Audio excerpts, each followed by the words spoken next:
Fire officials in Alberta, Canada say a raging wildfire could double in size by this weekend. The fast-moving flames have engulfed the city of Fort McMurray. Nearly 90,000 residents there have been forced from their homes, virtually the entire town. And getting out of harm's way has not been easy. CCTV's Jessica Stone has been following the developments for us. And Jessica, I understand the evacuation effort is concentrated further north.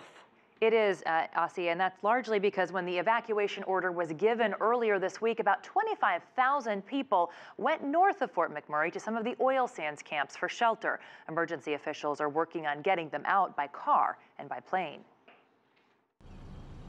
A slow, steady, southbound crawl Friday as thousands of Albertans flee the forest fires which have engulfed Fort McMurray. The whole city was ordered to evacuate earlier this week. Some 25,000 headed north, only to be trapped by persistent flames and smoke and forced to hit the road again.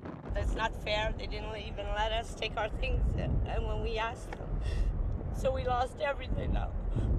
Even as people across Canada donate food, clothing, and set up mass shelters, the Alberta government is kicking in financial aid to some 80,000 displaced residents. $1,250 Canadian per adult, that's about $965 US. Each dependent qualifies for $500 Canadian. We hope to deliver these funds to you in the coming days by Wednesday next week. This will cost the government approximately $100 million.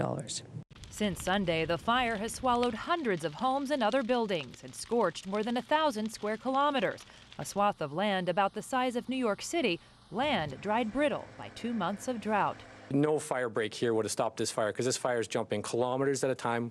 We're seeing fire spreads where, it's creating its own lightning fires out of this fire. This is an extreme, rare fire event. Tankers can't seem to make a dent, but winds may do what firefighters have been unable to. Fire officials say they're expected to blow the fire to the north and west of Fort McMurray, saving other endangered towns.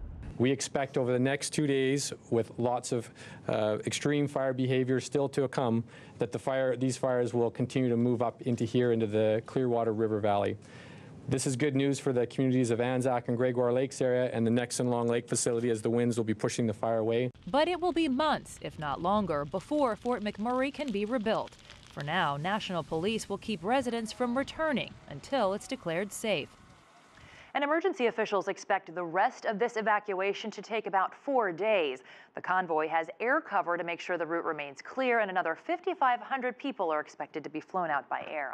Jessica, what many people may not realize is that this area in Alberta sits on the third largest oil reserves behind Saudi Arabia and Venezuela. So what's happening to these facilities, to oil production? Well, a lot of them obviously have been put offline simply because they don't have the people to work them. It's estimated that as much as a quarter of Canada's oil output has been put offline, and an analyst at RBC says that is as much as 1 million barrels of oil a day. That's about a third of Canada's total oil sands output. Wow, that's staggering. All right, CCTV Jessica Stone, thank you so much.